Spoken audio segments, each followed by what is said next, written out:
첫째 일을 한번 펴볼까요? 자, 구약 성경의 첫 5권인 창세기, 출애굽기, 레위기, 민수기, 신명기를 모두 합쳐서 무엇이라고 합니까? 모세오경. 누가 그랬죠? 지금까지 성경 공부할 때 늘 그랬다. 혹시 다른 이름으로 기억하는 분 계십니까? 토라. 토라라고도 합니다. 모세오경, 그냥 오경이라고 일단 얘기합시다.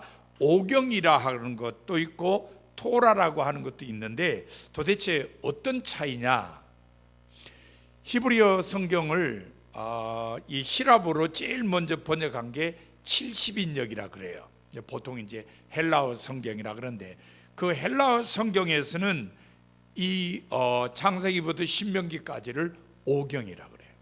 5권의 책, 그래서 오경이라 그럽니다. 그러면 토라는 어디서 나왔느냐? 이거는 유대인들이 히브리 성경을 얘기할 때 창세기부터 신명기까지를 아예 하나로 취급을 해요. 5권으로 취급하지 않고 하나로 취급하면서 이걸 토라라고 그랬습니다. 그러니까 같은 것을 얘기하는데도 헬라어 성경에 근거하면은 오경, 히브리어 성경에 근거하면은 토라 이렇게 부릅니다.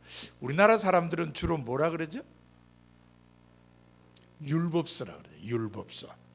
율법서라 그러는데 그럼 왜 우리는 율법서라 그러냐? 사실은 신약 성경에 보면은 오경이나 토라라는 뜻보다는 율법이란 뜻으로 이 5권의 책을 지칭할 때가 있습니다. 그래서 우리는 그냥 율법서라 그렇게 이야기를 합니다.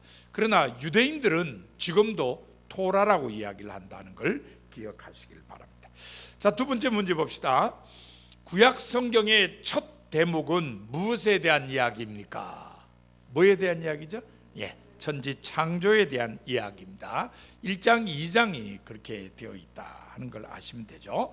자, 그렇다면은 그와 관련해서 창세기 1장 1절부터 2장 3절 그리고 2장 4절에서 25절을 비교하면 창조의 순서가 어떻게 다릅니까? 한번 비교해 보셨어요? 어떻게 다릅니까? 가장 큰 차이가 뭐죠? 창조의 순서에 있어서 사람의 창조. 어떻게 다르죠? 앞부분에는 제일 뒤에, 뒷부분에는 제일 먼저. 이게 가장 큰 차이점이죠.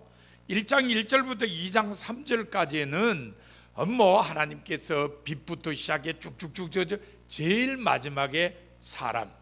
그런데 창세기 2장부터 2장 4절부터 25절에 보면 사람부터 만들죠. 사람부터 만들고 그 다음엔 살아갈 때 필요한 거 만들고 에덴 동산도 만들고 이렇게 만들어진 것을 보게 됩니다. 여러분 벌써 여러 해 지나서 다 잊어버렸을지 모르겠습니다만은 우리가 이렇게 율법서 5권을 보면은 이 안에는 자료가 4개 내지 5개의 자료가 섞여 있다는 겁니다. 그래서 이렇게 창조의 순수가 다른 것도 뭐는 맞고 뭐는 틀리고가 아니고 이게 구준으로 전해지다가 세월이 지난 다음에 글로 적히다 보니까 어떤 구준으로 전해지는 내용은 창세기 1장 1절부터 2장 3절의 순서로 전해졌고 또 다른 쪽 구준으로 전해진 데는 2장 4절 이하의 순서로 전해지기도 했다는 겁니다. 그래서 나중에 이렇게 글로 쓰여진 거 보면은 창세기 1장 1절에서 2장 3절까지는 이거는 제사문서라고 하는 자료에 기록된 천지창조 이야기고요. 2장 4절부터 25절에는 이거는 여호와 문서, 야훼 문서라고 하는 자료에 기록된 천지창조 이야기다 하는 것을 기억하시길 바랍니다.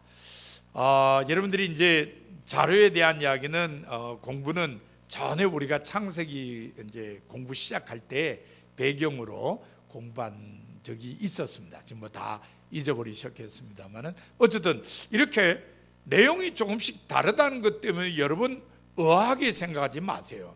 처음부터 하나님께서 부르시고 인간이 받아 적은 게 아니고 하나님의 말씀과 하나님의 하신 일들을 사람들이 기억하고 다른 후손들이나 이웃 사람들에게 말로 전하다 보니까, 이 말로 전하다 보니까 핵심은 똑같은데 조금씩 달라지는 내용이 나오게 되었다.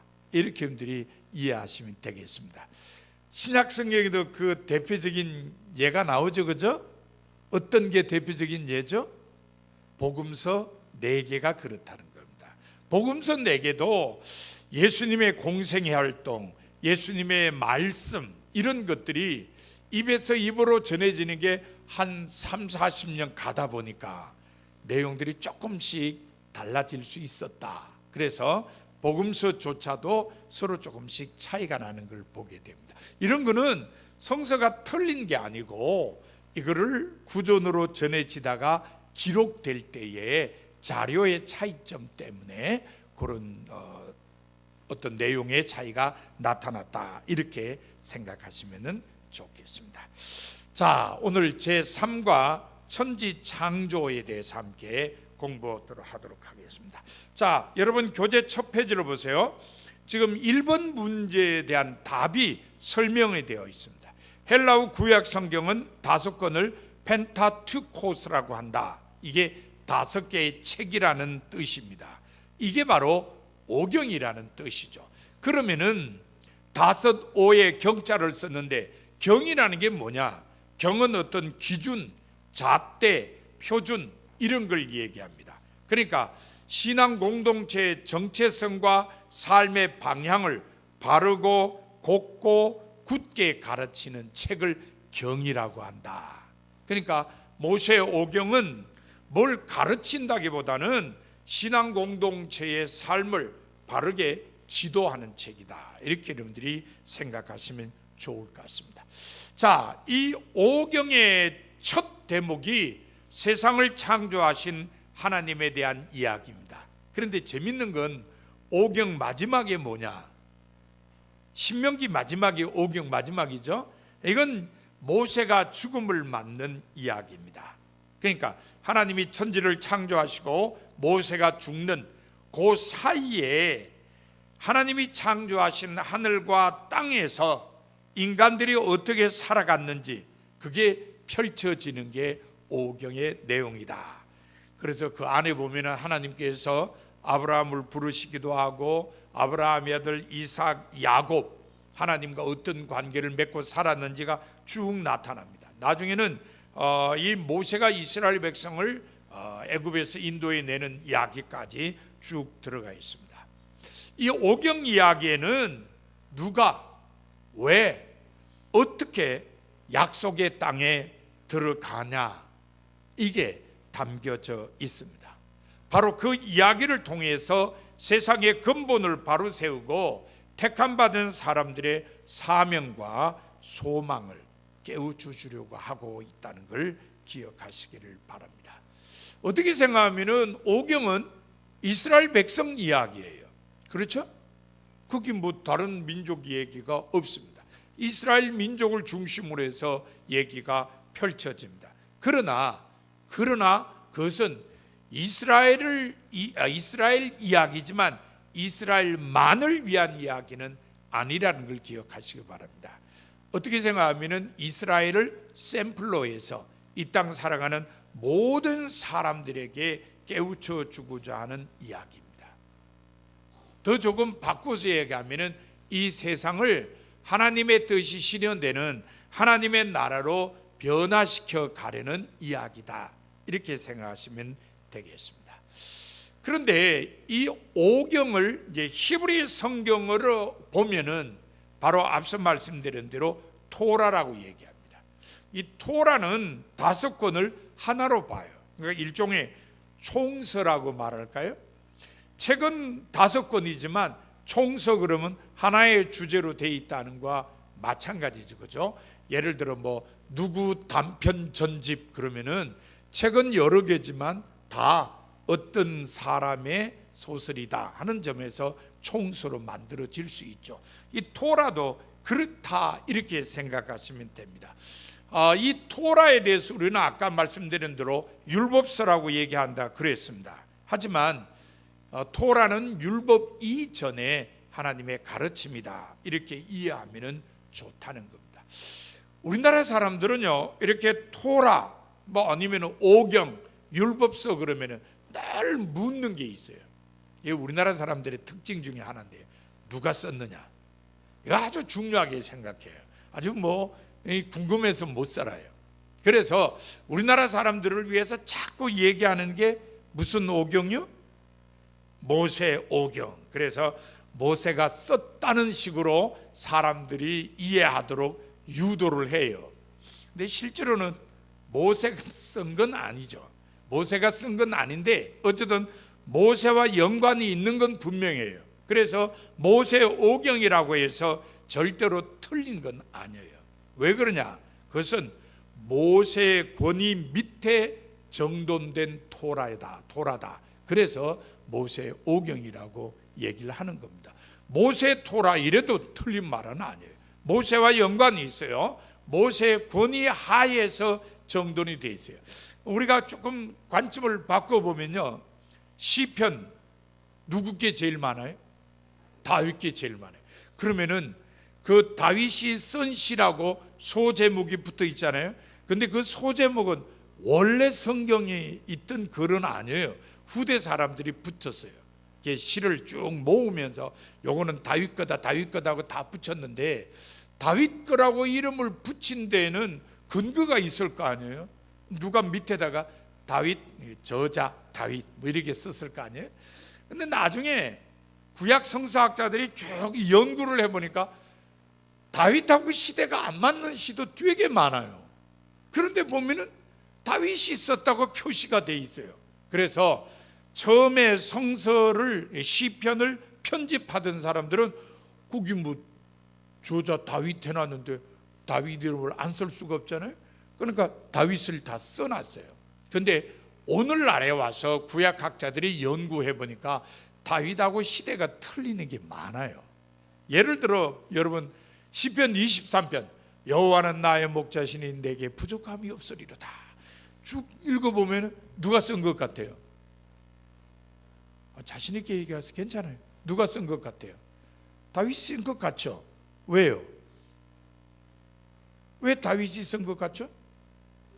그렇죠. 다윗이 옛날에 목동했으니까. 그러니까 시편 23편 같은 분명히 이건 다윗이 쓴 시다, 누구나 다 인정해요. 근데 어떤 시는 보면은 다윗보다 훨씬 후대에, 이게 나라가 둘로 나뉘어져 있을 때라든지 아니면은 포로 생활을 하고 있든 이런 내용이 담고 있는데 이름이 다윗이로 돼 있어요. 그러니까 학자들이 이건 다윗이 안 썼다. 그럼 왜 다윗 이름 붙어졌냐? 여러분, 이런 거예요. 자, 제가 동시 하나 읽어드릴게요. 한번 잘 들어보시고 좋은 시인지 별론지 한번 판단해 보세요. 필통은 고마운 친구, 연필과 지우개를 보호해주고 친구들과 달려갈 땐 딸랑딸랑 노래하는 고마운 친구. 어떠세요? 좋아요? 좋아요 그러면 엄지 한번 올려보세요. 좋아요라고 생각하시는 분 별로 없네요. 시 괜찮죠, 그죠? 네. 이걸 말입니다. 어디 신문에다 이렇게 이제 이 동시를 내요. 만약 이 시에다가 이원수, 아동문학가 있죠, 이거 이원수 씨가 쓴 시입니다 하고 올리면 사람들이 참 잘 썼다, 초등학교 4학년 때 쓴 시입니다, 초등학교 4학년 때부터 완전히 시적인 감각이 있은 어린이겠네, 사람들이 다 이렇게 생각해요. 근데 거기다가 지연이 후포동부 초등학교 4학년 권종호 그러면 사람들이 얘 누구야? 그들도 보지도 않아요. 그래요. 똑같은 시도 누가 썼느냐에 따라 사람들이 달리 보는 거예요. 그게 권종호라고 그러면 이거 이름도 없는 사람이 쓴 시니까 별로고, 유명한 사람이 쓴 시라 그러면 같은 시도 더 좋게 봐주거든요. 똑같은 거예요. 그러니까 어떤 무명 시인이 자기가 시를 썼는데 괜찮아, 앞만 봐도 괜찮아. 근데 내 이름으로 하면은 사람들이 뭐 그들도 보지도 않아. 그러니까 다윗이라고 이름을 붙여놓는 거예요. 왜? 내 이름은 안 살아도 되는데 시는 살았으면 좋겠다. 그래서 다윗의 이름을 붙여. 그러니까 실제로 다윗이 쓰지 않았다 하더라도 이 시편 전체 다윗의 이름이 제일 많이 등장하고, 그러니까 시편은 다윗의 권위 하에 있다, 이렇게 생각하시면 돼요. 자, 그와 비슷하게요, 잠언 그러면 누가 생각나죠? 솔로몬이 생각나죠. 그런 거예요. 그러니까 시편 그러면 다윗 생각나고, 잠언 그러면은 솔로몬이 생각나듯이 토라 그러면은 모세가 생각이 나는 거다. 그만큼 모세의 권위하에 정리정돈이 된 게 토라다, 이렇게 생각하시면 좋겠습니다. 앞서 말씀드렸는데 우리가 토라를, 오경을 율법이라고 하는 것은 신약 성경이 그렇게 말하고 있기 때문이다 하는 것을 기억하시길 바랍니다. 자, 그러면은 이 토라, 오경, 이걸 왜 꼭 모세의 율법책이라고 말을 하느냐, 그 이유를 좀 설명하겠습니다.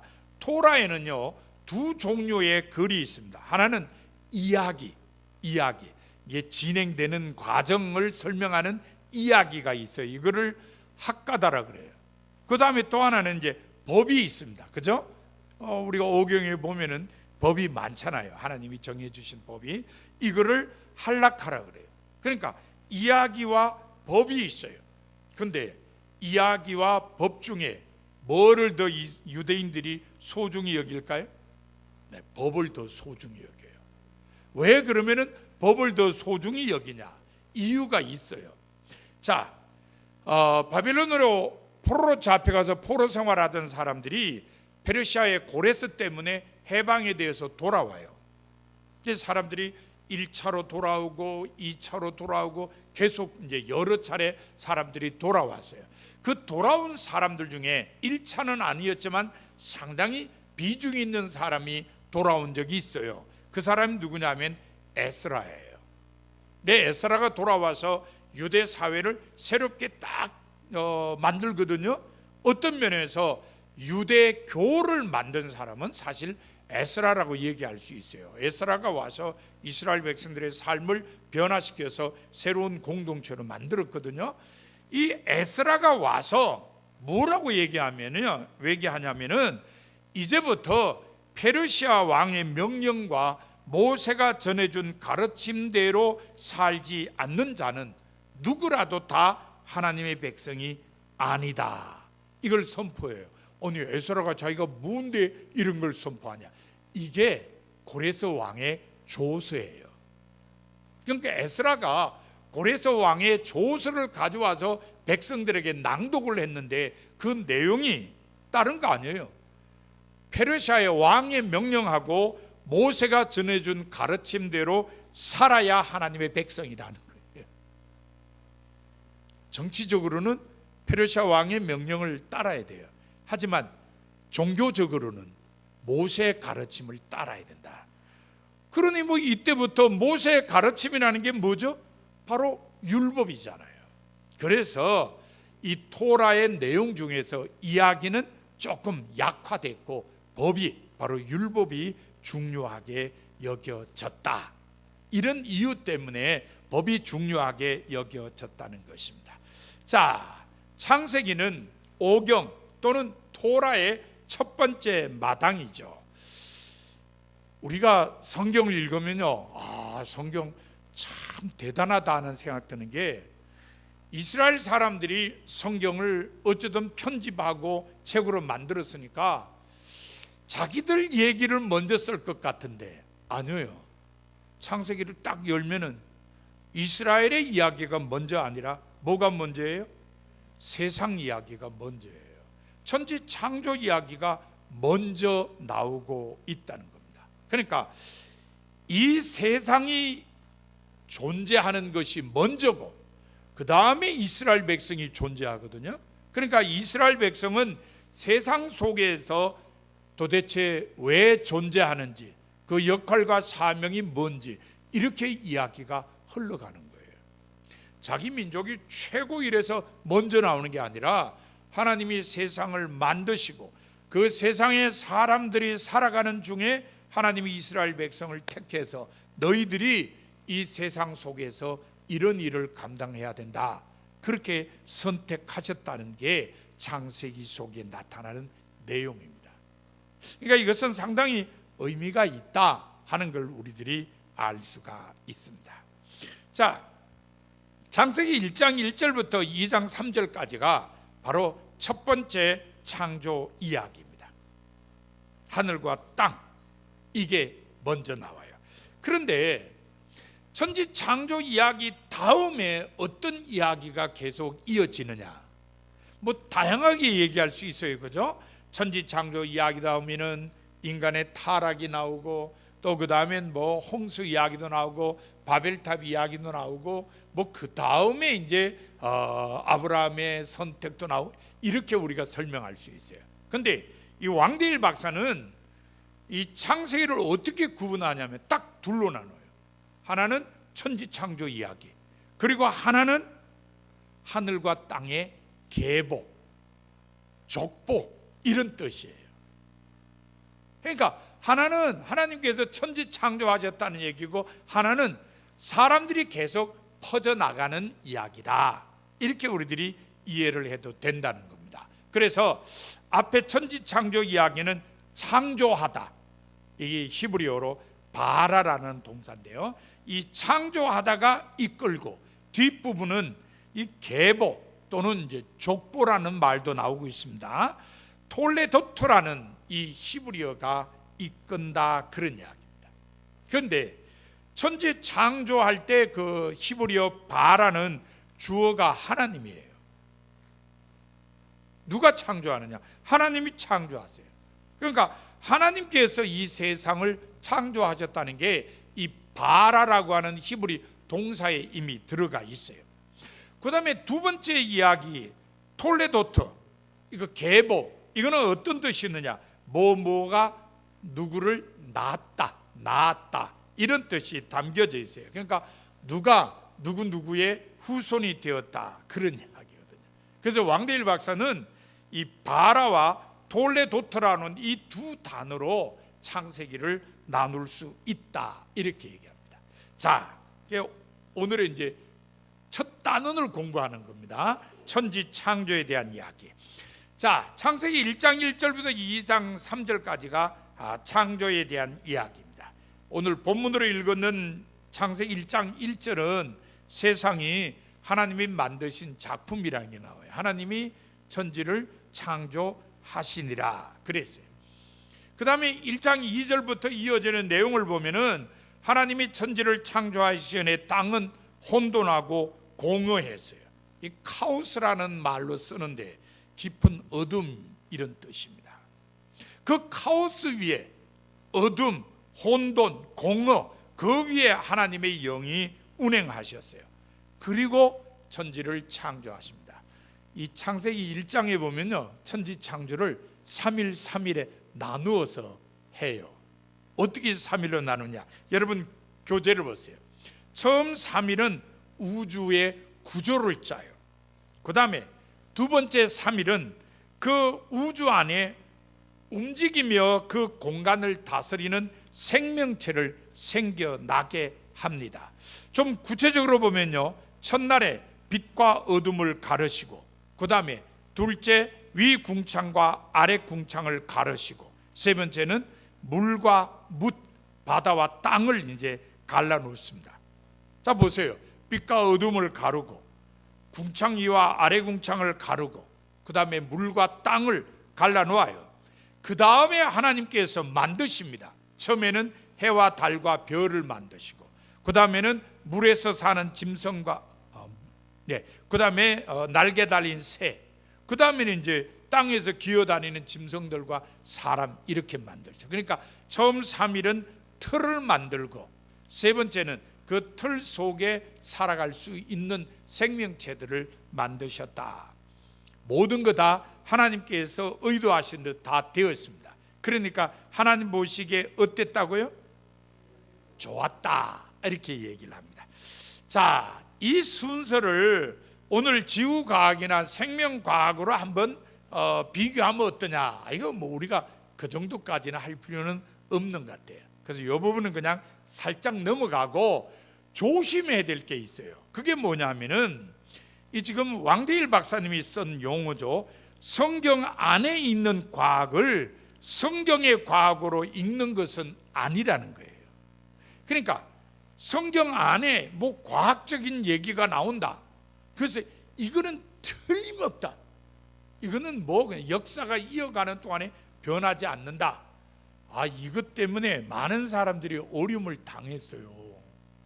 특별히 중세기에는 많은 과학자들이 어려움을 당했어요. 그 중에 한 명이 갈릴레오거든요. 여러분, 갈릴레오 이름 생각나시죠? 이 사람이 사실은요, 이 사람들이 성경에 보면은 지구가 있고 나머지 천체가 지구를 중심으로 돈다. 이걸 뭐라 그러죠? 천동설이라 그래요. 지구는 가만히 있고 온 우주 천체가 지구를 중심으로 돈다. 그런데 이 갈릴레오가 활동하던 시대에 다른 몇 사람들이 앞만 봐도 지구가 태양을 돌아. 이걸 지동설이라 그래요. 그러니까 사람들이 천동설이 아니고 지동설이다, 이거 다 얘기하고 싶어요. 근데 얘기하면 어떻게 돼요? 성경을 부정한다. 뭐 성경 부정하는 얘기가 하나님을 부정한다 그래서 이건 뭐 마녀 사냥하는 거예요. 그러니까 옥에 갇히고 막 그래요. 말을 조심했어야죠. 근데 갈릴레오가 하루는 그 말을 툭 해버렸어요. 그래서 그 때문에 재판받으러 갔어요. 물으니까 갈릴레오가 겁이 나서 아니에요, 그냥 지구 중심으로 다 돌아요. 그렇게 해서 무죄, 석방, 땅땅땅 나오면서 그래도 지구는 돈다라고 말했다고 알려져 있어요. 이게 뭘 얘기하냐면은 성경 속에는 그 시대 사람들의 과학적인 수준이 거기 다 들어가 있어요. 근데 오늘날의 과학적인 수준으로 보면 유치한 게 있을 수 있어요. 하지만 그건 그대로 받아들여야 돼요. 왜? 그건 그 시대 사람들의 과학 수준이었으니까.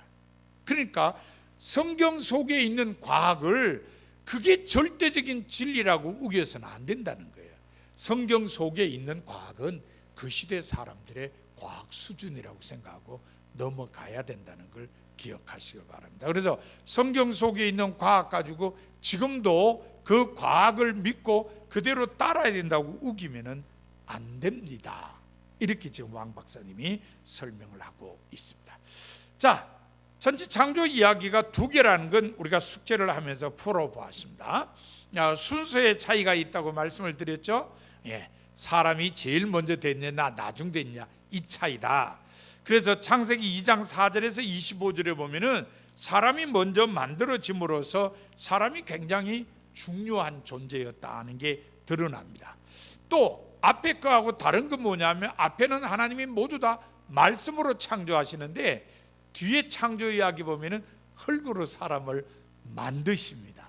흙으로 사람을 만들고 그 코에 생명을 불어넣으시니까 사람이 생명이 되셨다. 그 다음에 사람을 위해서 동방의 에덴을 창설하시고 사람을 거기에 두셨다. 이 창설하셨다고 하는 번역, 이게 일구셨다는 뜻입니다. 여러분, 일구다는 말을 누구한테 잘 해당시켜요? 여러분 일구다는 말을 잘 안 쓰세요? 누가 뭘 일구었다 그러면 누구한테 해당돼요? 농부한테서. 농부가 땅을 일구었다 뭐 이러잖아요. 하나님께서 농부처럼 하셨다, 이렇게 지금 창세기 2장에 나타나 있다는 것입니다. 자, 이 창세기 1장 2장에 이런 차이점이 좀 나타납니다. 1장에는 뭐 남자 여자를 동시에 창조하신 걸로 나타났는데 2장 4절 이하에 보면은 남자를 먼저 창조하시고 남자의 갈빗대 하나 뽑아가지고 여자를 만드셨다. 또 이 중세기에는 또 남자 갈빗대 하나를 뽑아서 여자를 만들었다 그래가지고 남자 갈빗대가 하나 없다. 또 여성은 남성의 갈빗배에서 나왔기 때문에 뭐 부속품이다. 뭐 이런 이야기들이 굉장히 많이 나왔어요. 근데 여러분 기억하세요. 오늘날에 와서 여성이 남성의 갈빗대에서 나왔다. 이건 뭘 의미하느냐? DNA가 같다는 거예요. DNA가 같다는 거예요. 이해되십니까? 네, 남자하고 똑같은 재질이에요. 다른 재질로 만들었으면은 이게 차이가 나타나고 심지어는 뭐 차별 이런 얘기도 나올 텐데 남자 갈빗대에서 뽑았으니까 DNA가 똑같아요. 현대인들은 DNA가 똑같으면 그 다음에 말 못해요. 뭐 내 자식이냐 아니냐 암만 우겨도 필요 없어요. DNA가 일치하면 오케이. 남자 여자는 DNA가 같다는 거. 제 얘기가 아니고요. 예, 요즘 구약학자들이 그렇게 이야기를 하고 있습니다. 참고적으로 좀 받아들이시는 게 좋을 것 같습니다. 자, 우리가 이렇게 겉으로 나타나는 앞창조 이야기, 뒤창조 이야기의 차이점도 있지만은 여러분 교재 21쪽을 보세요. 정말 의미 있는 차이를 발견하셔야 되는데 그게 뭐냐면은 첫 번째 창조 이야기에는 하나님께서 저 높은 곳에서 말씀만 하세요. 말씀만 하시면 돼요. 여러분 뭘로 이해를 하시면 좋을 것 같으면요, 자, 아이가 말입니다. 아이가 배고프대. 집에 와서 엄마 배고파 그러면서 뭘 빨리 좀 만들어줘. 그러면서 얘가 말하기를 엄마 나 만두 먹고 싶으니까 만두 좀 만들어줘. 그럼 엄마가 얘 잠시만 기다려. 양만춘이죠? 군만두 한 접시 부탁합니다. 딱 기다리면 조금 있으면 딱 와서 얘 먹어. 이거 하고 엄마가 아이가 만두를 만들어 달래니까 너 배가 고프다 조금만 기다려. 그래서 그냥 피 꺼내가지고 넣고 뭐 속 만들고 한참 뚝딱뚝딱 해서 딱 만들어서 여기서 먹어. 사실은 어떻게 보면은 그 차이랑 비슷해요. 첫 번째 창조 이야기는 하나님께서 그냥 말씀으로 다 하세요. 근데 두 번째 창조 이야기는 어떻게 해요? 아니 뭐 팔 걷어가지고 얼굴 주물떡주물떡 해서 만들어요. 꼭 농부가 이 농사 짓기 위해서 뭐 이렇게 밭을 만들고 뭐 하는 것처럼 하나님께서 팔 걷어붙이고 흙을 막 다루어요. 그리고는 사람을 만들어요. 그러니까 이게 얼마나 우리하고 친근한지 몰라요. 그러니까 어떤 장로님들 왜 기도하시면 그러잖아요. 높고 높은 보좌 위에서 낮고 천한 저 인간들을 살피시는 하나님. 예, 제가 자랄 때 저희 고향교회 장로님 한 분이 그 기도를 자주 하셨어요. 그 장로님이 기도하시면 하나님 우리하고 너무 멀떨어져 있어. 하나님이 저 위에 계시고 우리는 밑에 있어서 거리가 너무 멀어. 근데 어떤 장로님들을 기도하실 때 보세요. 항상 우리 곁에서 우리와 함께 하시며 우리를 지도하시는 하나님. 뭐 이러면 하나님 내 옆에 계신 것 같아. 그런 느낌이잖아요. 지금 두 창조 이야기가 그런 것 같아. 하나는 하나님께서 위에서 말씀하시고 하나는 옆에서 그냥 팔구도 붙여서 뭘 흙으로 뭘 만들고 계신다. 이게 중요한 차이입니다. 두 번째 차이는요, 첫 번째 창조 이야기는 보면은 그냥 뭐 빛과 어둠 뭐 또 공간 뭐 이렇게 다 해가 제일 마지막에 사람 딱 만들어요. 그런데 두 번째 창조 이야기는 사람부터 딱 나와요.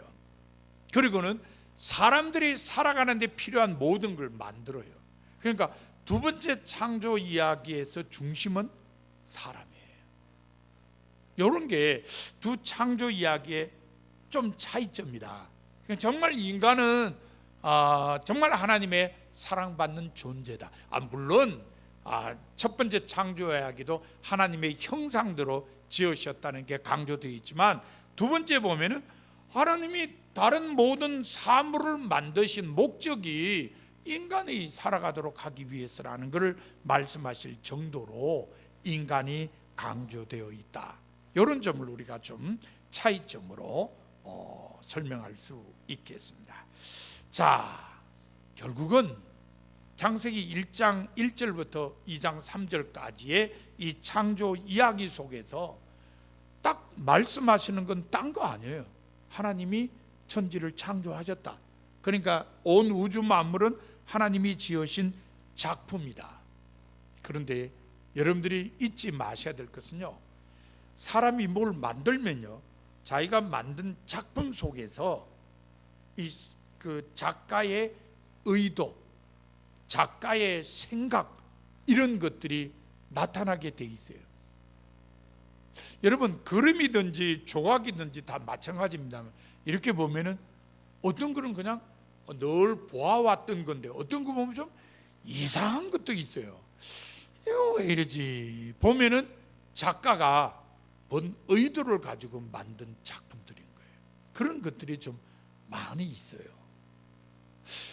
자, 그렇게 생각할 수 있다면은 이 우주 만물을 통해서도 우리는 누구를 찾을 수 있어요? 하나님을 찾을 수 있고, 하나님의 생각을 찾을 수 있고, 하나님의 뜻과 하나님의 의도를 찾을 수 있어요. 그래서 이스라엘 사람들은 이 창조신앙을 중요하게 생각하는 거예요. 창조신앙은 하나님께서 우주 만물을 창조하셨다는 것을 인정할 뿐만 아니라 하나님이 창조하신 이 피조 세계를 통해서 하나님의 뜻과 의도를 찾아내는 거예요. 이게 창조신앙이에요. 이스라엘 백성들에게 있어서 이 창조신앙은 신앙의 첫걸음이에요. 이거 없으면 안 돼요. 그래서 성경의 첫 시작을 창조신앙으로 문을 여는 겁니다. 여러분, 오늘날 우리도 마찬가지예요. 우리 신앙의 첫걸음이 뭐냐? 하나님이 우리를 지으셨다는 거예요. 하나님이 인간을 지으셨고 온 우주 만물을 지으셨다는 거예요. 자, 하나님이 지으셨어요? 지으신 다음에 따라오는 게 뭐죠? 하나님이 지으신 우주 만물을 다스리고 섭리하시고 경우에 따라서는 심판도 하시죠. 그러니까 피조물은 창조주 하나님을 믿고 그 창조주 하나님의 의도에 따라서 삶을 살아야 한다는 겁니다. 이게 창조신앙입니다. 자, 여러분에게도 창조신앙이 있다고 생각하시죠? 오늘 그 창조신앙을 새롭게 정립하시길 바랍니다.